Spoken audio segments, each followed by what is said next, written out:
నమస్తే, welcome to our channel. నేను మీ సిరి. మంగళగిరిలో నారా లోకేష్ గారిని ఓడించడానికి వైసీపీ నేతలు అయితే పడరాని పాటలు పడుతున్నారని చెప్పి మనకు అనిపిస్తుంది. అయితే ఎందుకు ఇలాంటి మాట నేను మాట్లాడుతున్నాను అనేది మీకు తెలియాలంటే ఈరోజు మనతో పాటు ఉన్నారు మన స్టూడియోలో ప్రముఖ senior journalist doctor Durga Vadlamani గారు. తను ఈ అంశాన్ని మనకి ఇంకా పూర్తిగా వివరిస్తారనమాట. సో నమస్కారం మేడం. నమస్తే. మనం ఇప్పుడు చూస్తున్నట్టయితే మంగళగిరిలో నారా లోకేష్ గారిని ఎట్లయినా ఓడించాలి అని చెప్పేసి వాళ్ళు అనుకున్నారు. కాకపోతే ఇక్కడ ఏంటంటే ఈసారి వాళ్ళు అనుకున్న పాచికలు పడలేదని అనుకోవాలి. సో అక్కడ ఏంటంటే ఆ నియోజకవర్గంలో వైసీపీ నేతలు పంచాలనుకున్న డబ్బులు ఎట్లా ఓడిపోతున్నాం కదా, ఇంకా పంచాల్సిన అవసరం లేదు, వాళ్ళకి పంచేది మనం పంచుకుందాం అని చెప్పేసి అనుకున్నట్టు తెలుస్తుంది. సో అక్కడ కరెక్ట్గా పంపకాలు జరగకపోవడం వల్ల ఆ నేతలు, ఆ కార్యకర్తలు, అక్కడ ఉన్న కొంతమంది ఎవరైతే ప్రజలు ఉంటారో వాళ్ళందరూ ఆ వైసీపీ నేతల ఇంటి ముందు అయితే గొడవలకి దిగారని చెప్పేసి మనకు వార్తలు వస్తున్నాయి. సో ఈ అంశం మీద మీ స్పందన ఏంటి? అంటే ఇప్పుడు ఈసారి ఎన్నికలు కొత్తగా ఉన్నాయి అని చెప్పుకున్నాం కదండి, అన్నింట్లో ప్రత్యేకంగా ఉన్నాయి. సో ఆ ప్రత్యేకతలో, ఆ వింతలో ఇదొక భాగం అన్నమాట. ఏ రకంగా తీసుకుందామంటే, ఎప్పుడు వీళ్ళు ఏదో పంపకాలు చేస్తారు, పైన వాళ్ళు కోటి ఇచ్చారనుకోండి, అది అలా అలా తగ్గి చివరికి వచ్చేసరికి ఒక 1000కి వస్తుంది. అంటే ఎవడి పంపకాలు వాడు చేసుకుంటాడు. సరే, మొత్తానికి క్యాండిడేట్కి 1000, 2000, 1500 ముట్టేవి ఇదివరకు. ఈసారి అందుకు భిన్నంగా అసలు మంగళగిరి మీకు గుర్తుంటే, ఆయన ఒక ఇంటర్వ్యూలో జగన్మోహన్ రెడ్డి వై నాట్ 175 అన్నప్పుడు యాంకర్ అడిగారు, ఏంటి మంగళగిరి కూడా ఉందా, కుప్పం ఉందా, హిందూపురం ఉందా, తర్వాత పిఠాపురం ఉందా అంటే ఎందుకు లేదు, వైనాట్ అన్నాడు ఆయన. ఆ వైనాట్ అంటూనే ఆయన భయపడుతున్నాడు. ఇప్పుడు మంగళగిరి గెలుస్తామా లేదా, పిఠాపురం గెలుస్తామా లేదా, హిందూపురం గెలుస్తామా లేదా, కుప్పం గెలుస్తామా లేదా, ఎందుకంటే ఈ 4 చాలా ప్రెస్టీజియస్ ఇష్యూ అనమాట వాళ్ళకి. అంటే ఆ నియోజకవర్గాలు ఇప్పుడు చాలా ముఖ్యం వాళ్ళకి నెగ్గటం అనేది. కానీ నెగ్గే పరిస్థితి అయితే లేదు. అందులో భాగంగా ఇప్పుడు ఈ మంగళగిరికి ఏం చేశారు, డబ్బులు సంచులు తీసుకొచ్చి కుమ్మరించారు అక్కడ కోట్లలో. కుమ్మరిస్తే ఏమైంది, అది చేరాల్సిన వాళ్ళకి ఎవరికి చేరలేదు. అందుకు కారణం ఏంటంటే, ఎలాగా నెగ్గము, ఎందుకంటే లావణ్య అన్న అమ్మాయి గురించి మనం ఆల్రెడీ చెప్పుకున్నాం, గీత గారి గురించి చెప్పుకున్నాం, అలాగే హిందూపురంలో నిలిచిపెట్టిన ఆవిడ గురించి కూడా మనం చెప్పుకున్నాం. ఎందుకు చెప్పుకున్నామంటే, ఆడవాళ్ళని అణగదొక్కుతున్నారా, అసలు ఈ క్యాండిడేట్స్కి సరైన సమవుజ్జి మగవాళ్ళని నిల్చోపెట్టి ఉండొచ్చు కదా, ఈ ఆడవాళ్ళకి రాజకీయ భవిష్యత్తు లేకుండా చేయటానికి వీళ్ళని నిల్చోబెట్టారా, వీళ్ళు ఏమైనా చేతకాని వాళ్ళ అని మనం ఆల్రెడీ మాట్లాడుకున్నాం. అయితే ఇవాళ ఏం జరుగుతోంది, అది నిన్నటితో డబ్బు పంపకాలు అయిపోయాయి, నిన్న లాస్ట్ డేట్ కదా మనకి.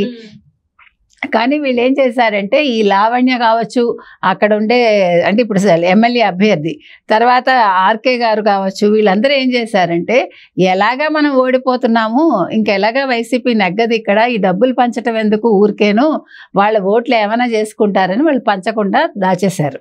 అంటే నొక్కేశారు, చెప్పాలంటే సరైన పదం, అంటే అందరూ వాడే పదం. ఆ నొక్కేయడంలో ఏమైంది, ప్రజలు ఇప్పుడు తిరగబడుతున్నారు. వైసీపీ కార్యకర్తలు కావచ్చు, వైసీపీ చోటమోట నాయకులు ఉంటారు కదా, ఇప్పుడు తర్వాత వీళ్ళందరూ వరుస క్రమంలో ఉండే నాయకులందరూ కూడా ఇప్పుడు ఆందోళనకు దిగారు. మాకు ₹1 ఇవ్వలేదు. వైసీపీ కార్యకర్తలు కూడా, అంటే వైసీపీ అభిమానులు కూడా ఉంటారు కదా, వీళ్ళందరూ మాకు ₹1 కూడా రాలేదు, వీళ్ళు నొక్కేశారు అని వాళ్ళు ఆందోళనకు దిగారు. దిగితే ఇప్పుడు జగన్మోహన్ రెడ్డి తలపట్టుకోవాలి, సజ్జల తలపట్టుకోవాలి. ఇప్పుడు ప్రతి ఒక్కళ్ళు వైసీపీ నాయకులందరూ ఏం చేయాలో తెలియట్లేదు, ఎందుకంటే ఇప్పుడు ఓటింగ్ జరుగుతోంది, ఇప్పుడు వెళ్ళి పంపకాలు చేయలేరు. ఇవన్నీ కూడా చాలా సమస్యలు కదా. అంటే ఈ డబ్బు ఇవ్వకపోవటం అనేది ఇంకా వచ్చే కొంచెం పర్సంటేజ్ కూడా రాకుండా చేస్తుంది. అలాగే మీరు చూసుకుంటే వంగా గీత గారికి అలాగే అయింది. అవునవును, మాకు డబ్బులు రాలేదని వంగా గీత ఇంటికి వెళ్ళి గొడవ చేశారు. సేమ్ ఇదే సిచ్యువేషన్ అక్కడ ఆల్రెడీ ముందే ఎదురైంది వాళ్ళకి. అంటే ఈ మధ్యలో వాళ్ళు నొక్కేశారా, అసలు వంగా గీత ఇవ్వలేదా, ఎవరికి అర్థం కాల. అంటే వంగా గీత కూడా భయపడి ఎందుకులే మనం డబ్బులు ఖర్చు పెట్టడం, ఎలాగ పవన్ కళ్యాణ్ నెగ్గుతారని ఆవిడ అనుకున్నారా ఏంటో మనకు విషయం తెలీదు. తర్వాత ఇవాళ ఇంకో విషయం ఏమైందంటే, మీరు చూస్తే వంగా గీత ఒక ఆయన ఎర్ర కండువా వేసుకున్నాడు, తీయించేసింది ఆవిడ అక్కడ, అంటే ఓటు వేయడానికి వచ్చినప్పుడు. అది చాలా తప్పు కదా, ఎవరి ఇష్టం వాళ్ళది, ఎవరి ఎటైర్ వాళ్ళది.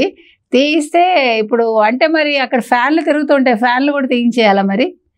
ఆవిడకి ఆ కండువా, ఎర్ర కండువా ఆవిడకి నచ్చలేదు, నచ్చకపోతే తీయించేసింది. మరి ప్రజలకి నచ్చదు, ఫ్యాన్ తీయించేసి ఏసీలు పెట్టిస్తుంది ఆవిడ అక్కడ ఓటింగ్ జరిగే ప్రాంతంలో. తప్పు కదా అట్లాగా, ఇంత అహంకారాలు పనికిరాదు, అది మనం చెప్తున్నాం. ఇందాక కూడా మనం చూసాం, ఎక్కడ గుంటూరు దగ్గర తెనాలిలో అతను ఎమ్మెల్యేని నువ్వు క్యూ లైన్లో రా అన్నాడు, తప్పే ఉంది అందులో. దానికి ఎమ్మెల్యే అతన్ని కొట్టాడు, అతను ఎవరో ఒక ఓటరు, ఆ ఓటర్ మళ్ళీ తిరిగి కొట్టాడు, తప్పులేదు. కొడితే వీళ్ళ కార్యకర్తలు రెచ్చిపోయి పాప అతన్ని నెత్తి మీద కొట్టి అతనికి ఏమైనా తలకి ఏమైనా దెబ్బ తగిలిందా మనకు తెలియదు. వీళ్ళ గులకరాళ్లే దెబ్బలు తగులుతాయి, ఇలాంటి దెబ్బలు లెక్క కాదు వాళ్ళకి. అయితే ఇప్పుడు ఇంకో విషయం ఏంటంటే కొత్తపేటలో నిన్న చీరలు విసిరేశారు, మీకు గుర్తుంటే. అంటే ఈ చీప్ గా ఉన్న ఈ చీరలు ఇచ్చారని, రూపాయలు మాకెందుకని. ఎందుకంటే ఇప్పుడు ప్రతి వాళ్ళకి పర్చేసింగ్ కెపాసిటీ పెరిగింది. ఆడవాళ్ళు కూడా ప్రతిరోజు కూలికి వెళ్తారు, వాళ్ళందరూ కూడా వాళ్ళు సంపాదించుకుంటున్నారు, వాళ్ళ డబ్బులు వాళ్ళకు ఉన్నాయి, వాళ్ళు కట్టుకునేది ఏదో మంచి బట్టలు ఉన్న 4 కూడా మంచివే కట్టుకుంటున్నారు, పూర్వంలా కాదు. ప్రతి వాళ్ళు కూడా ఇప్పుడు బట్టల మీద పెడుతున్నారు, నగల మీద పెడుతున్నారు, అది ఆర్టిఫిషియల్ కావచ్చు, ఏదైనా కూడా వాళ్ళకి కెపాసిటీ పెరిగింది, పర్చేసింగ్ కెపాసిటీ పెరిగింది. అలాంటి వాళ్ళకి నువ్వు 100 రూపాయలు చేరిస్తే వాళ్ళు ఎందుకు కడతారు? నిజంగా మా ఇంట్లో పనిచేసే పని మనిషి కూడా కట్టదు, సిన్సియర్గా చెప్తున్నా. నాకంటే మంచి చీరలు కడతారు ఒక్కొక్కసారి, తప్పే ఉంది. వాళ్ళు ఎదిగారని మనం సంతోషించాలి, వాళ్ళ స్థాయికి వస్తున్నారు అని మనం సంతోషంగా ఫీల్ అవ్వాలి. ఎప్పుడు కూడా కిందనే ఉండాలి అనే మనస్తత్వం మనకు ఉండకూడదు. అందుకని వీళ్ళు అసలు ఇచ్చే చీరలు మంచి చీరలు ఇచ్చుంటే కాస్త పరువైనా నిలబడేది. తిరిగి వాళ్ళ ఇంటికే తీసుకెళ్ళి వాళ్ళ మొహం మీద కొట్టడం అనేది, అంటే వైసీపీ వాళ్ళు ఈసారి చేసినవన్నీ కూడా తప్పిదాల మీద తప్పిదాలు చేసుకుంటూ వెళ్తున్నారు. అంటే ఓడిపోతాం అనే భయంలో వాళ్ళు ఆ డబ్బులు ఖర్చు పెట్టకూడదు, ఉన్న డబ్బులు జాగ్రత్త చేసుకుందాము, ఎలాగా ఇప్పుడు మనం ఓడిపోతాము, ఈ 40 కోట్లు 30 కోట్లు దాచిపెట్టుకుంటే, ఇప్పుడు మీకు ఒక్కొక్కరికి 20 కోట్లు ఇచ్చారు లైట్లు ఆపేసి అని చెప్పుకున్నాం కదా ఒక నియోజకవర్గానికి. సో 20 కోట్లలో కనీసం 10-12 కోట్లు వీళ్ళు దాచుకుని మిగతా 8 కోట్లు 5 కోట్లు దగ్గరుండే వాళ్ళకి ఇచ్చుకుంటున్నట్టున్నారు. సో ఆ కింద వాళ్ళకి ఏదో ఒక 1 crore ఏమైనా పంపకాలు చేస్తున్నారేమో, దానివల్ల వీళ్ళకి ఇవన్నీ కూడా ఎదురు కొడుతున్నాయి. సో ఈసారి ఎలాగో ఓడిపోతుంది కాబట్టి వైసీపీ ఇంకా మనం ఇంకా ఖర్చు పెట్టినా ప్రయోజనం లేదులే, మళ్ళీ అప్పుల్లో మిగలడం కంటే ఉన్నదేదో వెనకేసుకుంటే మంచిదని వాళ్ళు భావిస్తున్నారు. అంటే ఇదంతా చూస్తుంటే మీరు అన్నట్టు వాళ్ళు ఫస్టే పసిగట్టే ఉంటారు కదా, అంటే ఈ పోలింగ్కి ముందే ఎన్నికల కోడ్కి వచ్చినప్పుడే నాకు తెలిసి వాళ్ళు పసిగట్టు ఉంటారు, ఈసారి ఎట్లా మనం ఓడిపోతాము, ఎన్నికల కోడ్ ఉన్నా కూడా అందుకే వీళ్ళు ఇంత భయం లేకుండా ఇలా చేశారు అనుకోవచ్చా?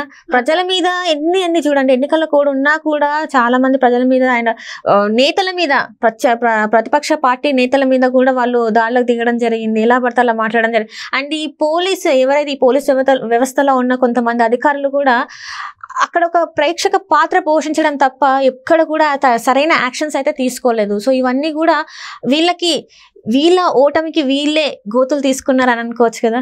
తప్పకుండా, ఎందుకంటే ఇప్పుడు పోలీసు వాళ్ళ విధి వాళ్ళు నిర్వహించాలి.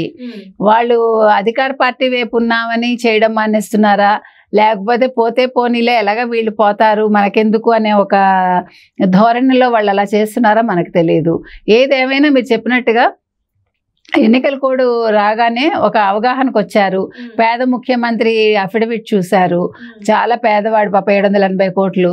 తర్వాత వాళ్ళ ఇది దాన్ని ఏమంటారు మేనిఫెస్టో ఏదైతే ఉందో అది చూశాక వైసీపీ వాళ్ళు తలలు పట్టుకున్నారు.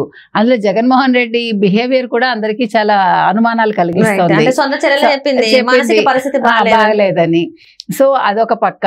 వీళ్ళ ప్రతిపక్ష ఎవరైతే కూటమి ఏదైతే ఉందో తెలుగుదేశం కూటమి, వాళ్ళ మేనిఫెస్టో అందరికీ చాలా నచ్చింది.